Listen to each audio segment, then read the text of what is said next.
सामान्य रहो, सामान्य से कपड़े पहनो, सामान्य से, बहुत अति सामान्य होने की जरूरत नहीं है। कोई बात नहीं, एक खादी में तुमको 50 रुपए मीटर, 100 रुपए मीटर कपड़ा मिल जाएगा, बढ़िया।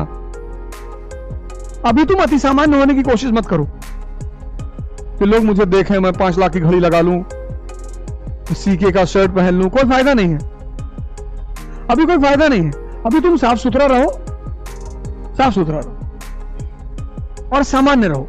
ये जो उम्र है आपकी, इस उम्र में आप में सबसे ज्यादा जज्बा होगा, सबसे ज्यादा ब्रेन सेल्स होंगे और सबसे ज्यादा बाल होंगे। कुछ सालों बाद जज्बा भी कम हो जाएगा, बाल भी कम हो जाएंगे, ब्रेन सेल्स भी कम हो जाएंगे। सो ये जो मौका आपको जिंदगी ने दिया है, ये जो थ्रेशोल्ड पर आप हैं, जब आप बाहर जाएंगे, काम करना शुरू करेंगे और पढ़ाई करेंगे, आप में से कुछ ग्रेजुएट हो रहे हैं, कुछ पोस्ट ग्रेजुएट हो रहे हैं, बहुत सारे अभी पीएचडी हासिल करके गए। आप लोगों को सिर्फ इतना कहना चाहूँगा कि जैसे आपकी सोच है, जो आपके दिल में आए, जिंदगी भर सिर्फ वही कीजिएगा। क्योंकि जब आप मेरी उम्र के होंगे या अपने माँ बाप की उम्र के होंगे, अपने टीचर्स की उम्र के होंगे, तो कहीं ना कहीं दिल में कोई ना कोई रिग्रेट रह जाती है कि मैंने वो क्यों नहीं किया। तो हर लड़के और हर लड़की को मैं सिर्फ यही कहूँगा, प्लीज़ जो दिल में आए इस उम्र में ज़रूर कीजिएगा। हम लोग क्या करते हैं ना कि जब हम लोग का अच्छा समय आ रहा होता है तो हम सबसे घमंड में हो जाते हैं, ऐठ में हो जाते हैं। अरे हमरा कौन करेगा रे, तुम देख लेंगे, धुआं धुआं कर देंगे, ये कर देंगे। गलती से नहीं, इंसान घमंड अपने अच्छे समय में दिखाता है और उसका खामियाजा उसको अपने बुरे समय में भुगतना पड़ता है। हम लोग देखिएगा, आज अपने गांव मोहल्ला में देखिएगा, शहर में, रिश्तेदार में देखिए, एक दूसरे से जलन जरतुआ ही रख रहा है। जानते हैं क्यों? क्योंकि उसका ठीक समय चल रहा है। आप अपने ठीक समय में आप किसी को नीचा दिखाइएगा, जिस दिन समय खराब रहेगा उस दिन तो वो आपका साथ नहीं देगा, बल्कि और फायदा उठा के कचर देगा। और ये चीजें इतनी बड़ी पैमाने पे हो रही है जिस वजह से कोई किसी के साथ नहीं दे रहा है। इसलिए कभी किसी का मजाक नहीं उड़ाइएगा यहाँ पर। और आप सबके जीवन में कुछ ना कुछ तकलीफ है, तो इससे घबराना क्या है?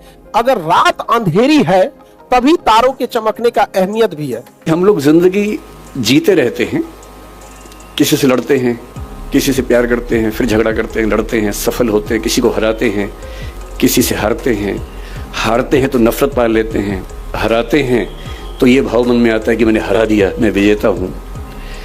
इसी सब तिकड़म भरे अनुभवों को हम मिला के एक शब्द बोलते हैं जिंदगी, लाइफ। लेकिन कभी कभी ऐसा होता है जिंदगी में कि अचानक कोई इंसिडेंट होता है। वो इंसिडेंट क्या होता है? जैसे मान लीजिए कि मैं और मेरा दोस्त सड़क पे जा रहे हैं, अचानक एक ट्रक की कार ब्रेक फेल हुई, उसे टक्कर मारी और मेरे साथ जो मेरा दोस्त था उसकी मौत हो गई और मैं बच गया।